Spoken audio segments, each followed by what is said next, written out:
The timeline of Ichigo's holification, the manifestation of his powers, and the events surrounding it spans virtually the entire known Bleach story.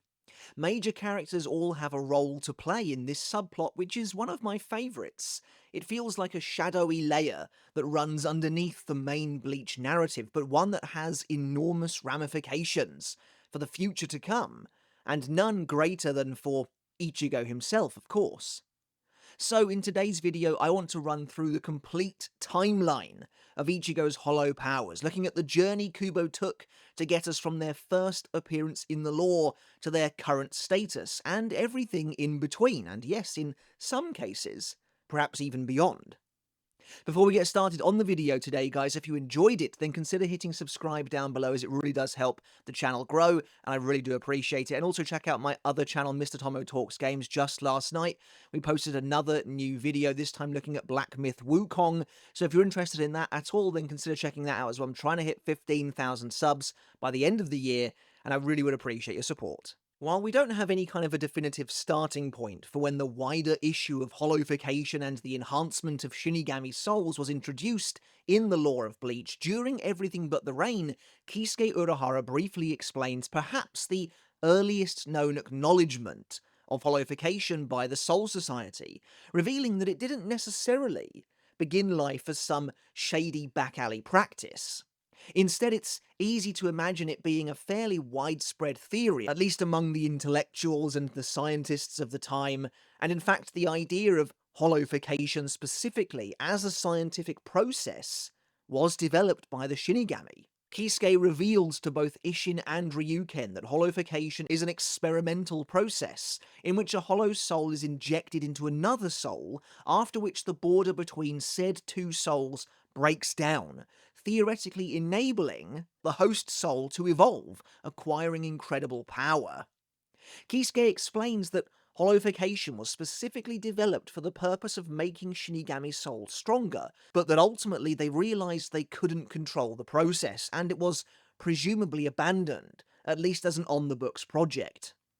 And this makes sense. The price for failure is too great, as the host souls are destroyed as a result of soul suicide, a phenomenon that's caused when the two mixed souls fail to integrate and stabilize successfully, and instead the soul simply implodes, resulting in the total destruction of the Konpaku. Again, while we can't really pinpoint an earliest date for this process, it's clear that it was taking place a significant time before Turn Back the Pendulum, as holification is not only outlawed by the time of Turn Back the Pendulum as we see during Kisuke's trial at the Central 46, but its prior existence doesn't even appear to be widely known. Kisuke and Aizen knowing of holification is a total rarity.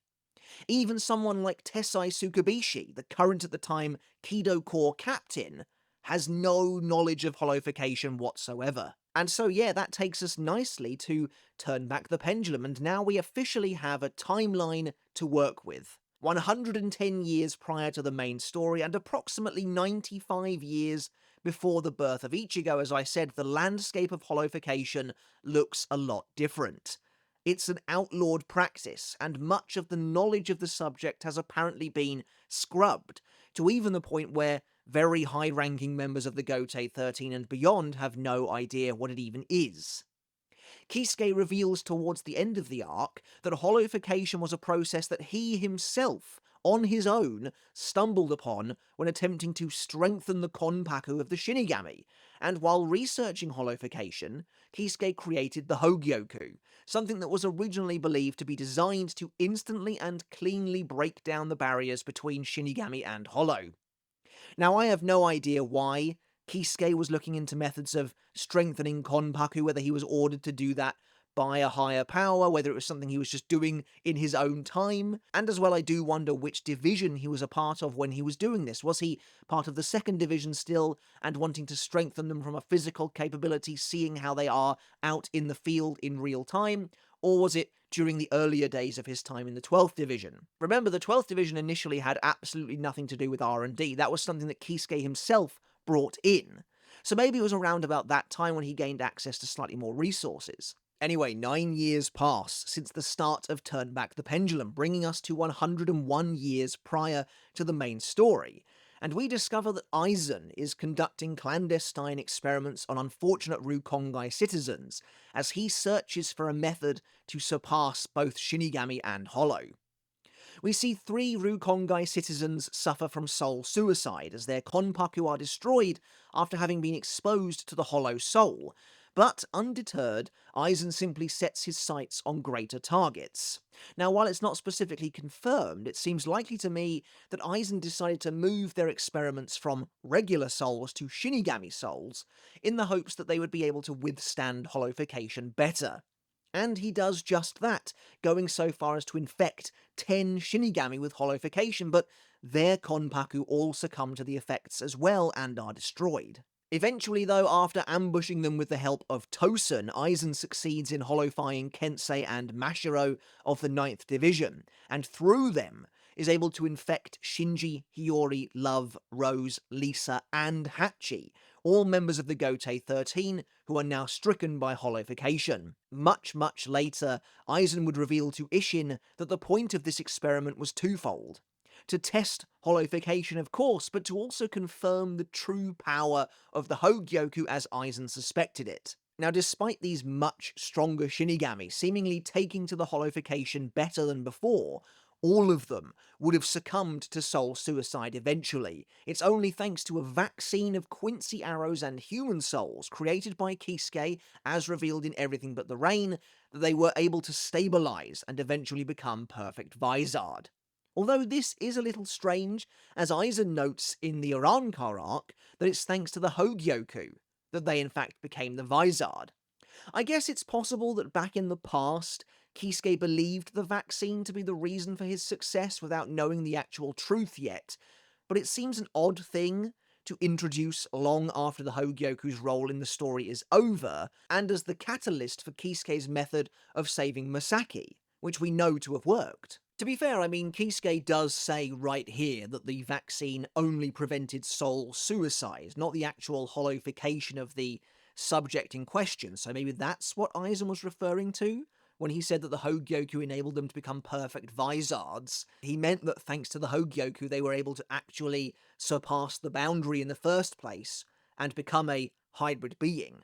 We now move along our timeline a considerable distance, roughly 80 years or so, taking us to a mere 20 years prior to the start of Bleach, and only 5 years until the birth of Ichigo. During the next flashback arc, which we get in the 1000-year Blood War arc, this time Everything But the Rain, we learn that Aizen has accelerated his holification experiments even further, and that he, Gin, and Tosen have succeeded in creating a new hollow, and even imbued it with the ability to infect others in order to holofy them as well, though Tosen is quick to note that the poison is currently too strong, and not even Shinigami are capable of surviving the holification process. I wonder if this conclusion comes from the results of their research into the Visard, specifically discovering that even they probably wouldn't have survived the holification process, or if it's perhaps more likely from the innumerable other experiments they've done in the last 80 years or so. But we see that during his time as a captain, Isshin later comes face to face with this experimental hollow in the human world. Known as White, this jet black hollow has had its hollow hole filled in with a strange fleshy material, and as a result of being born of the souls of several Shinigami, it fights in a distinctly Shinigami manner. Of course, White's design is immediately notable, as it displays many of the familiar traits and hallmarks of what would later become Ichigo's powers. The creature's skull-like face is reminiscent of Ichigo's hollow mask, while its horns are of course a reference to the monstrous transformation that Ichigo undergoes during his battle with Ulquiorra. Meanwhile, White's arms, which are pitch black and taper off into sleek blades, are again very reminiscent of Ichigo's own Tensho Zangetsu. The false version, anyway.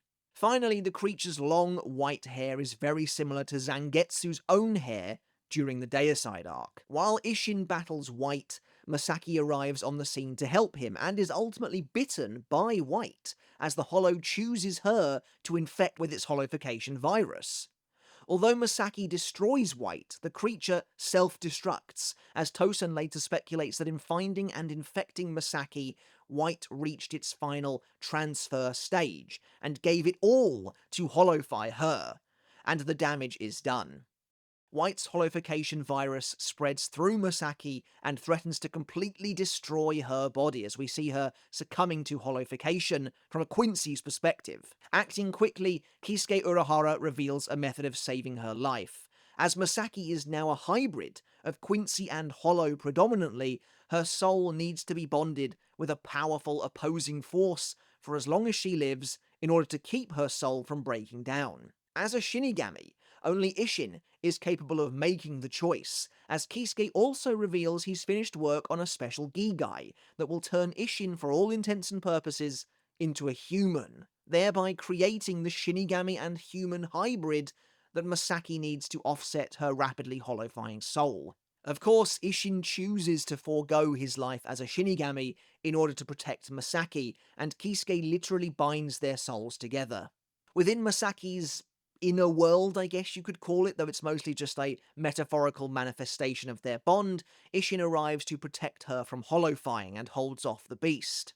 So, to cut a long story short, what Kisuke has done is use the special Gigai that Isshin is now occupying as Masaki's vaccine. But of course, her being a Quincy means the holification is considerably more potent, fast-acting, and deadly, which is why both Isshin's soul and the Gigai he's wearing need to be linked physically via a spiritual thread to both Masaki's soul and the hollow within her, essentially bringing all four components together. Human, the Gigai, Shinigami, Isshin, Hollow, White, and Quincy Masaki. Meanwhile, Tosen laments that their experimental hollow, who was designed to hollowfy Shinigami to further their cause, was wasted on a Quincy, who is utterly useless to them, but Aizen is curious as to what such an outcome might lead to.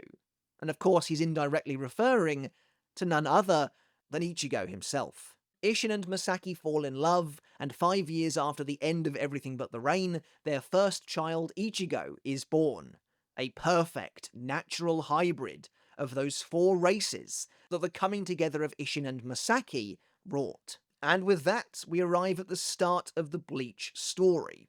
As a perfect hybrid of every race, Ichigo is a human-born child, but he has inherited Shinigami powers from his father and Quincy powers from his mother. However, Ichigo inherited one last thing from Masaki. At the same time, White's holification virus seeped into Ichigo's soul and fused with his natural Shinigami powers.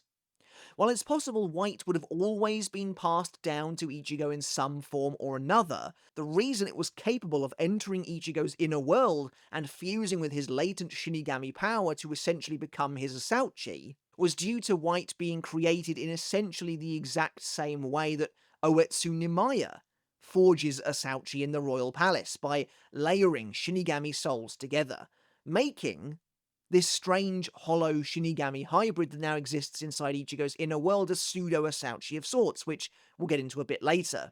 But all we need to know for now is that Ichigo's Zanpakuto is, and always was, a perfect fusion of Shinigami and hollow powers from day one. Meanwhile, continuing on down the timeline ever so slightly 6 years prior to the start of the Bleach story, despite Masaki's death at the hands of Grand Fisher, the spiritual threads binding Isshin, his Gigai, and White are still active, but they're weakening as White grows ever stronger within Ichigo himself. Moving along down the timeline once again, we are now approximately 2 years away from the 1,000-Year Blood War arc, and ultimately the end point of this timeline, which is the end of the 1,000-Year Blood War arc, which is the latest, most recent example of Ichigo's holification that we've seen. So, moving on to the Agent of the Shinigami arc, once Byakuya robs Ichigo of the power Rukia gave him, leaving the boy to die, it's now up to Ichigo to awaken his own dormant power. He does this with Kisuke Urahara's help, who trains Ichigo in the Shattered Shaft, hoping to have him awaken his Shinigami powers by forcing him to undergo hollow encroachment. At the moment of his chain's disappearance, a hollow mask begins forming upon his face, taking on a surprisingly neat and rigid appearance. Kisuke himself notes that normally when a soul becomes a hollow, their spiritual body breaks apart and then reconstitutes itself. But here, Ichigo is capable of resisting the holification, and instead its power is gathering upon his face as an actual mask.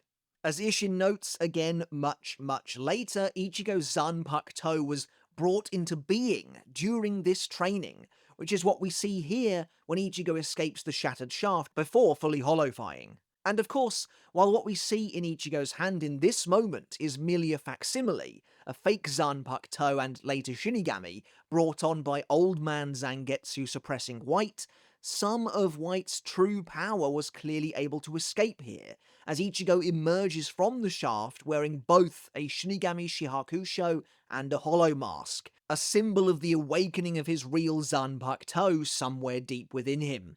The perfect fusion of Shinigami powers that he inherited from Isshin, and hollow powers after White infiltrated his soul and fused with Isshin's Shinigami power, as mentioned earlier. Honestly, it's really cool going back to these sequences with the context of the Thousand Year Blood War arc. Jinto wonders what Ichigo has become, a Shinigami or a hollow, but of course we know the truth to be both, and yet neither at the same time, as Ichigo obviously isn't a hollow, but he's not yet a true Shinigami either. Staying on the same track on our timeline, the Soul Society arc portion of the timeline is notable for at last introducing us to White himself. No, not that White, not Aizen's White, more accurately, Zangetsu, Ichigo's Zanpakuto spirit. Throughout Ichigo's early battles, he is mysteriously protected by a hollow mask, which continues to manifest itself as its power grows, saving Ichigo's life in his battle against Renji. During Ichigo's duel with Kenpachi, after he is seriously wounded, Old Man Zangetsu reappears and this time allows a small portion of Zangetsu's true power to emerge, finally enabling Ichigo to meet his Zanpakuto spirit. White, for the longest time more commonly known as Hollow Ichigo, or yes, most accurately, Zangetsu. And of course it's really cool again to go back and reread these portions of the story. It makes total sense, what with Zangetsu's design being, well, literally a hollowified version of Ichigo, but dressed in a Shinigami Shihakusho and wielding a Zanpakuto, even if it is still the false version perpetuated by Old Man Zangetsu, which I think we can put down again to Old Man Zangetsu suppressing White's true power. Throughout their battle, Zangetsu's Reiatsu even takes the shape of a hollow mask, something that is repeated later once Ichigo borrows what he believes to be Old Man Zangetsu's power to deal the finishing blow to Kenpachi, perhaps one of the most overt clues yet that Ichigo's true strength comes from this hollow Shinigami fusion that exists within him. Once Ichigo returns from his inner world to continue fighting Kenpachi, Old Man Zangetsu once again returns to suppressing White, though White warns of his eventual resurgence. And of course, in the aftermath of Ichigo's battle with the captain, it is once again discovered that his life was saved by none other than his hollow mask, which has mysteriously reappeared on his person despite Hanataro getting rid of it earlier. Finally, Ichigo's true power, that of Zangetsu, grows strong enough throughout the Soul Society arc that by the time Ichigo is weakened and barely able to move under the insurmountable strength of his new bankai during his battle with Byakuya, that Zangetsu himself is able to break free of Old Man Zangetsu's suppression and even materialize on the outside. In one of Bleach's most famous scenes, Zangetsu manifests as a half-formed hollow mask upon Ichigo's face and takes control of the fight, suddenly displaying an incredible aptitude with Tensho Zangetsu, even unleashing a pitch-black Getsuga, something Ichigo had no idea existed at that point. Of course, what we're seeing here is just the tiniest portion of Ichigo's true latent power. Both his holification, yes, but again the true strength of his Shinigami self, leaking through, even though Old Man Zangetsu's suppression is still mostly in effect. But again, it's cool that when we see Zangetsu himself, even for a brief moment, his design is featuring both Ichigo's Zanpakuto and Shihakusho and a hollow mask. And this moment absolutely signals a major critical turning point for Ichigo's holification. From this point onwards, White is in control, and Old Man Zangetsu has been forced onto the back foot. But as we move into the Arrancar arc, the most consequential arc for Ichigo's holification journey, the appearance of Zangetsu during the battle against Byakuya had massive ramifications in ways we wouldn't understand until, well, many years later. Isshin is quickly revealed to be a Shinigami, which at the time was news to us. But in the Thousand Year Blood War arc, Isshin explains that when Zangetsu temporarily broke free and reared his head in the fight against Byakuya, that signified that Isshin was no longer able to contain the hollow inside Ichigo, the same hollow he'd been linked to for 20 years via the spirit threads. At the moment of emergence in the battle against Byakuya, those spirit threads broke at last. But this also meant that Isshin's connection to his Gigai was lifted, and his Shinigami powers, which even Kisuke thought potentially lost, returns to him entirely. And so as we begin the Arrancar arc, White is running rampant, and this entire arc focuses on Ichigo's descent into hollowdom. Ichigo suffers from White's ever-increasing influence as a result of his appearance during the battle with Byakuya, to the point where White, who again is in actuality Zangetsu, begins actively sabotaging Ichigo in his fights with the Espada. As Ichigo tries to hold White back and prevent another outburst, White threatens to dominate and consume his entire mind and soul. In a way, it is a little weird to look back on all of this and to see Ichigo's Zanpakuto spirit, in essence his ultimate partner, a piece of himself, actively trying to destroy him in this way. But I guess it could be down to a multitude of reasons. It could be the innate hollow influence inside of White, making him a little more animalistic and frankly insane that every other Zanpakuto spirit doesn't have. Or it could be the fact that Ichigo has never technically made him submit, never technically gotten to know him whatsoever, and this is just White's way of trying to get Ichigo's attention. But in response to all of this, Ichigo is approached by Shinji and the Visard, similarly hollowified Shinigami, though their holification isn't natural and is instead the result of Aizen's experiments from over 100 years ago, quite a bit earlier on our timeline. With the Visard's help, Ichigo confronts White, who now seemingly occupies Ichigo's inner world alone. Here, White explicitly calls himself Zangetsu at last, but Ichigo refuses to believe it and the two fight. As Ichigo is seemingly defeated by White, he succumbs to the latter's hollow influence, and on the outside his body transforms rapidly. By the end of his training, Ichigo has become a humanoid yet lizard-like monstrosity. Now, considering this creature is effectively the true form of just his hollow powers as they've been exposed by the training, I've said it before, but it's likely that if Ichigo were to ever have a resurrection, this is what it would likely closest resemble. But with White eventually bested, Ichigo's Zanpakuto leaves him with an ominous threat, warning Ichigo that while he's the king for now, should he ever die in the future, White will emerge again. As Ichigo and his friends travel through Wako Mundo to rescue Orihime, Ichigo is dragged further and further into using his hollow powers, drawing on the power of his mask to defeat the likes of Dordoni and Grimjo, and even using his full strength against Ulquiorra briefly. And when the time comes for Ichigo to take Ulquiorra on in a final battle, White's foreboding prophecy comes true. Ichigo is killed by the Espada, allowing Zangetsu to emerge in an almost totally instinctual state. This version of Zangetsu, which has taken over Ichigo's body now, closely resembles Aizen's experimental creation White from 20 years prior, right down to the curved horns, skull-like visage, and flowing hair. Although again this form is never officially referred to as Zangetsu, there are several clues as to his identity. For example, he telepathically calls Zangetsu to his hand, not something we've ever seen before from anyone, really. This form can be difficult to define, but I've discussed it numerous times before. Since this form quite literally is Zangetsu, it is White manifested, which is why he looks the way he does, why he shares such a close resemblance to that original version of White. It is also therefore a perfect fusion of Shinigami and hollow powers, and again that makes sense. It fights like a Shinigami, while wielding a Zanpakuto, but it unleashes all manner of hollow abilities to complement it, like Sero and Sonido. However, unlike the version of Zangetsu that appeared against Byakuya, this version is acting purely on an animal-like instinct, only capable of protecting Orihime and even going so far as to attack Uryu when he got in the way. However, Ulquiorra manages to eventually set Ichigo free by breaking a piece of his mask, removing White's influence, though Ichigo's wounds are completely restored via high-speed regeneration, going another step further to prove that the hollow power is intrinsically a part of Ichigo. However, this is where the truly interesting portion of Ichigo's holification journey begins here in the Irankar arc, at least in my opinion. Ichigo's death and subsequent transformation into Zangetsu represents the point of no return for the character.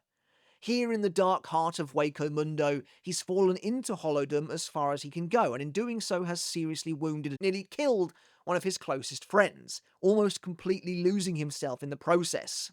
Every fight he had in the arc so far has led to this, and now the question is, where do we go from here? Well, having defeated Ulquiorra, Ichigo's holification has evolved. His mask has changed to more closely resemble the one Zangetsu was wearing when he appeared. However, something is noticeably wrong. Whenever Ichigo uses this new mask, it doesn't feel quite right, it feels oddly heavy, and Ichigo wonders if it has anything to do with that form that he took on involuntarily. This notion isn't addressed again until much later, right at the very end of the arc in fact.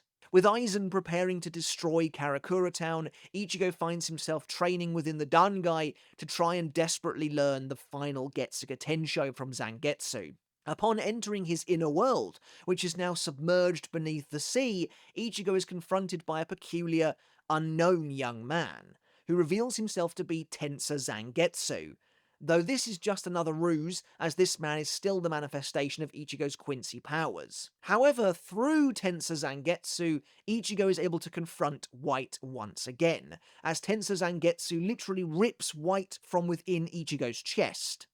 Considering Tensa Zangetsu refers to White as the source of Ichigo's despair, it seems likely to me that White made a metaphorical home for himself inside of Ichigo's psyche since the battle with Ulquiorra, and what we're seeing here is the manifestation of that realized within Ichigo's inner world. White looks considerably different since the last time we saw him, however, though it should still be recognizable. Now he's wearing a black version of the horned hollow mask Zangetsu was wearing in battle with Ulquiorra, as well as Ichigo's bankai robes, albeit now accented with a large fur collar and fur cuffs around his wrists, again reminiscent of Zangetsu's transformation. Although we didn't know it at the time, what we're looking at here is the apex of what Ichigo's holification could have been. His completed mask, worn alongside his Shihakusho in harmony. However, Ichigo's subconscious fear of his holification after what happened in the battle against Ulquiorra holds him back, and he's unable to holofy properly ever again as a result, something Kubo revealed fairly recently in a club outside Q&A. Of course, it's fascinating hearing Ichigo wishing that he'd gotten rid of Zangetsu once and for all, but it is also understandable. He still believes White to be a malignant entity, something that's festering inside of him, waiting to one day take over his body for good. But of course, in reality, he needs to accept White as his true power. Though I think, again, like I kind of mentioned earlier, I think it's fair to say White's attitude doesn't make things easy. But no, for Ichigo to become truly strong, to access his true strength, he needs to not only understand that White is his Zanpakuto and his hollow powers all rolled into one, but even more importantly, he needs to accept them as a part of himself. He needs to accept that the blade is him. But we're getting ahead of ourselves. As White fuses with Tensa Zangetsu in front of Ichigo's very eyes, Ichigo faces off against, well, himself, the truest version of his power we've ever seen. While Ichigo doesn't necessarily know the truth of their individual identities yet, White being capable of fusing with Tensa Zangetsu proves to Ichigo that White is in fact a legitimate part of his power, and by extension, a legitimate part of him. He's not just some sinister, invasive cancer who doesn't belong there, he very much belongs there. Having transformed, the White Tensa Zangetsu flat out states that ordinarily the two of them make one, and they are both Ichigo's power. I've said it before, but this sequence is essentially The Blade Is Me, but 150 chapters earlier. The only real difference is that Ichigo doesn't yet know the true identity of Zangetsu, but ultimately that changes very little in the grand scheme of things. Here, he still fights every aspect of his power, unfettered, unshackled, and comes to accept them all in the end, including White as a part of that. As the white Tensor Zangetsu stabs Ichigo with his blade, Ichigo, in allowing it to happen, accepts his holification as a part of himself and as a part of his power, and is able to learn the final Getsuga Tensho. And so we move another 18 months down the timeline to reach the end of our timeline so far anyway, as it brings us to the 1,000-year Blood War arc, where it's easy to feel as though Ichigo's holification has taken something of a backseat. Since regaining his powers in the Lost Agent arc, Ichigo hasn't used his hollow mask once. But there's a good reason for it. As of the Deicide arc, Ichigo has accepted White as a part of him and his powers, even without knowing the whole truth. Like I said, at this point, it's really just semantics. It's really just who is called what. At a fundamental level, Ichigo has accepted both Old Man Zangetsu and White as a part of his power. The presence of the Hollow Mask was always an aberration, a sign that the two powers weren't coexisting in harmony just yet, as the Hollow Mask was very much a separate entity, a separate piece of Ichigo. Now, though, it all exists within him, including the benefits his holification brought. So while the Hollow Mask was cool, of course, it was iconic, there's just no need for it anymore, now that Ichigo's development has almost come to an end. Of course, as the final stop on our timeline, the 1,000-year Blood War arc is chock full of revelations for Ichigo. When Ichigo is unable to defeat the Asauchi in the royal palace as he's not yet a true Shinigami, and doesn't understand the very source of his powers, he's sent back to the world of the living to face his father. Because it's here that Isshin explains everything that we've already talked about, regarding Musaki, White, and his own power as well, and how all of it coalesces into Ichigo himself to make him who he is today. But then, when Ichigo returns to the royal palace, something strange happens. When he selects an Asauchi to be forged into his own true Zanpakuto. Perhaps he was expecting it to look a little like Old Man Zangetsu, but the Asauchi ends up resembling White himself, wearing a hollow mask and everything. And it's here that Oetsu drops the biggest bombshell of them all. He explains to Ichigo that Aizen's experimental hollow White was able to infiltrate Ichigo's soul when he was born and fuse with his nascent Shinigami powers, meaning, as we stated many times earlier, that Ichigo's Zanpakuto has been a fusion of Shinigami and Hollow since day one. Ergo, Ichigo's Zanpakuto, his Zangetsu, is and always has been White himself. Old Man Zangetsu is revealed to be an imposter in one of the series' craziest twists, the manifestation of Ichigo's Quincy powers he inherited from his mother. In the end, however, despite the deception, Ichigo chooses to accept them both as Zangetsu, and again, that was always going to be the case after Deicide. And the two spirits look on proudly as he receives his true Zanpakuto at last. Which brings us nicely to the very final point on our timeline, so far anyway, of Ichigo's holification. And beware, this segment will feature spoilers for the upcoming 1,000-year Blood War arc anime, Core 4. As Ichigo faces off against Yhwach atop Varvelt, it's here that we really see the fruits of Ichigo's acceptance and understanding of his powers for the very first time, as he transforms before the Quincy King's eyes. He kicks his Zanpakuto into gear by forcing it to ingest an enormous amount of Quincy Reiatsu, as Ichigo reveals that now that White and Zangetsu are living inside him in harmony, they are quiet, but consuming a lot of power in the past has forced them to the forefront, and Ichigo's banking on the same thing happening now. While Ichigo hopes to one day be able to call forth this form at will, he can't currently do it. So instead, he used Yhwach's power to bring them out, which is really awesome and is already showing a greater understanding of who he is and what he can do than we've really ever seen before, and how he can manipulate his situation too. Now wielding a pure white blade in one hand, representing the fusion of Shinigami and hollow powers from his father, Ichigo's Horn of Salvation form sees him taking on elements of his past holification.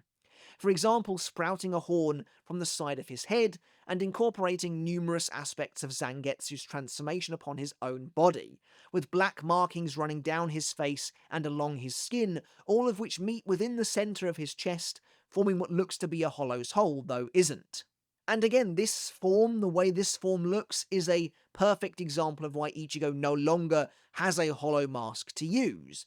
Because as you can see, when he's actively bringing his hollow powers out to the forefront, they are just now a part of his body. In this form, Ichigo has reached the apex of his currently available hollow powers, as he conjures even a Gran Ray Sero at will, launching an energy blast combined with a Getsuga Tensho in the shape of a crescent moon at the Quincy King. And so that's the entire timeline of Ichigo's holification, from the earliest examples of holification in the series and the lore, right the way through to its most recent usage and everything in between. To be honest, I love where Kubo has currently left things regarding Ichigo. It's clear he's stronger than he's ever been before, but at the same time he has plenty of room to grow, and that makes sense to me. He's only just begun to truly understand his powers and where they come from, and as a result they've only just come together in some kind of harmony, no longer vying for control, so Ichigo has an entire future with them laid out before him, still left to figure out. Alright everyone, but that's it for today's video. As always, I do hope you enjoyed it, and I hope you took something of value away from it as well. It's been a very long time since we debuted the Bleach Timelines series, but now seems like as good a time as any to try and bring them back. And if you guys enjoy it, we can do more timelines in the future as well, so I'd love to get your feedback. Do please let me know down in the comments. Let me know your thoughts and feelings on Ichigo's holification, the journey holification in general undergoes throughout the series, what you think of the subplot, and of course the practice and power-up itself. I'd love to read all of your thoughts down in the comments below, so do please let me know. Alright everyone, once again, thank you so very much for watching. Remember to hit subscribe if you haven't done already. Consider checking out my other channel, Mr. Tomo Talks Games. And as always, a massive thank you and a huge shout out goes to everyone supporting me over on Patreon, without who I simply wouldn't be able to keep doing this. But as always, a gigantic thank you to each and every one of you for continuing to make this possible. I really do appreciate it so very much. Alright guys, until next time, I'll catch you later, and I'll see you then.